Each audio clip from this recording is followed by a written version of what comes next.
terkait inisial T yang selama ini juga menjadi pertanyaan banyak pihak rekan-rekan media, karena pemberian klarifikasi sudah dilakukan tadi, maka silahkan nanti tanya ke penyidik, ya.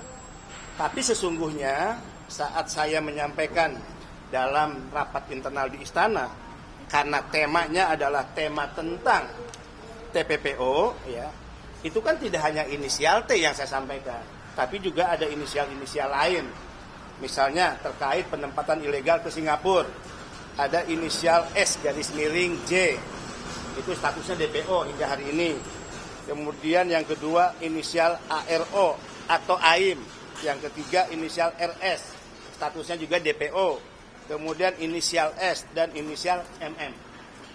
Jadi pembicaraan di hadapan Presiden, saya sebagai kepala badan, sebagai pembantu Presiden tentu harus menyampaikan baik hal-hal yang konteksnya, ya, bersifat paparan, bicara tentang angka dan data, bicara tentang modus operandi, ya, bicara tentang daerah-daerah rekrutmen, dan juga sektor pekerjaan.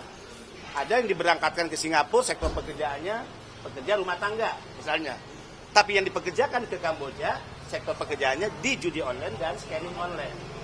Nah, untuk Singapura kita sebut tadi inisialnya. Kemudian untuk scamming online, judi online kita sebut inisialnya T. Nah, terkait T itu siapa? Dalam pemberian klarifikasi kita sudah sampaikan tadi keterangannya, ya, dalam pemberian klarifikasi kepada para penyidik Baris Krim Polri. Bapak berani Cukup, ya? menyebut T itu sebagai pengendali bisnis judi online di Indonesia, itu bukti-buktinya apa ya? Pokoknya Pak? begini, ya. T itu siapa? Ya. Apakah dia benar pengendali atau tidak? Ya. Saya sudah tuangkan dalam, ya, berita acara yang tadi saya tangani dalam pemberian klarifikasi ke teman-teman penyidik. Ya. Pak, kalau untuk inisial yang lain itu perannya apa aja sih? Tadi, makanya tadi beda. Fokus BP2M itu kan pada penempatan dan pelindungan. Yang kita perangi adalah sindikat penempatan ilegal. Nah, apa nih relasinya dengan judi online? Sehingga saya katakan agar tidak misleading, kalau isunya hanya bicara judi online, itu bukan tugas BP2MI. BP2MI tidak akan pernah masuk mengurusi masalah itu. Ya, kan kita udah punya satgas tuh, ya, satgas judi online. Tapi ketika bicara Kamboja, itu yang saya katakan spesifik, karena anak-anak bangsa yang ditempatkan di Kamboja, mereka dipekerjakan di bisnis judi online dan juga scamming online. Sehingga yang saya sampaikan dalam pertemuan internal di istana itu bersifat informatif. Dengan harapan informasi ini tentu ditindaklanjuti.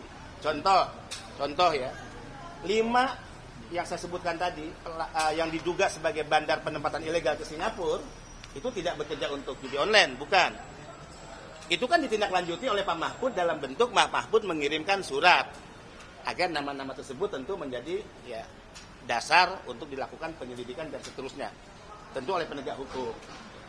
Nah, harapan saya ketika saya menyampaikan informasi tentang inisial T, itu juga tentu yang menjadi harapan saya sebagai kepala BP2MI dan anak bangsa.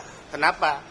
Dalam pikiran saya, karena yang ke Kamboja ini dipekerjakan di judi online dan scamming online, harapannya kalau ini bisa dibongkar nih, berhenti, maka otomatis dia akan menghentikan penempatan ilegal. Saudara-saudara tahu nggak berapa banyak anak-anak bangsa yang dikorbankan untuk mereka bekerja di Kamboja secara ilegal? Ini saya beri datanya, ya, supaya kita punya perspektif yang sama. Ya. Mohon maaf nih, ya. Sebentar.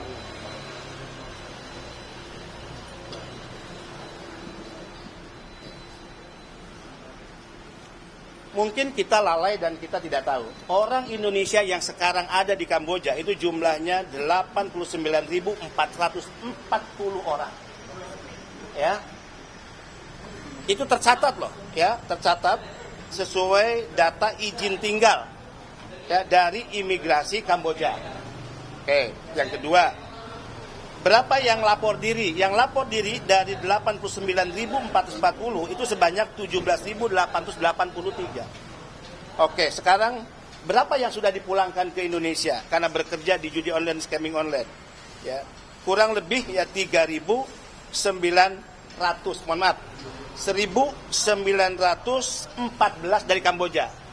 Itu di luar yang dipulangkan dari Filipina, judi online juga. Ya, kemudian dari Vietnam, Thailand, judi online juga. Nah, saya fokus Kamboja nih. Kamboja adalah 1914. Ini anak-anak muda, anak-anak bangsa yang menjadi korban penempatan ilegal. Standing posisi saya, fokus dan concern BP2MI adalah perang melawan sindikat penempatan ilegal.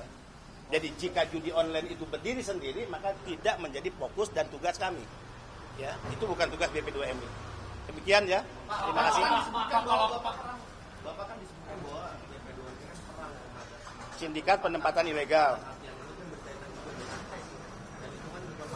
Sudah dikasih tahu sejak dari dulu gitu Pak, sejak zaman Pak Mahfud maka sudah mengatakan, nah, kenapa Pak inisial T ini sulit untuk ditangkap atau dibongkar sampai saat ini? Ya, saya tidak pada posisi dan kapasitas menjawab itu ya. Saya sudah memberi keterangan hampir 22 pertanyaan ya, dan saya sudah jawab, berita acara sudah saya tangani terkait inisial T ya. Maka saya minta dipersilakan untuk ya ditanyakan kepada penyidik dari Baris Krim Polri. Ya begini, kalau orang yang katakan ya diduga atau apa belum ditangkap ya berarti kebal hukum dong. Kan sederhana kan? Apa? Itu menjadi tanggung jawab dari pihak kepolisian. Apa? Bapak udah ngasih nama lengkap TNI ke Silakan tanya ke kepolisian. Latar belakangnya apa sih Pak? Dari usaha Sudah ya. atau Yang pasti ya saya konsisten menyebut ya inisial. Inisial itu siapa, latar belakangnya apa, maka saya sudah memberikan keterangan kepada kepolisian, penyidik, dan silakan ditanyakan kepada penyidik. Ya. ada Pak bagaimana Pak dari BP2MI apakah tidak ada kewenangan Pak terkait? Ya nggak ada lah. Tadi saya katakan, kalau isu judi online-nya bukan kewenangan kami.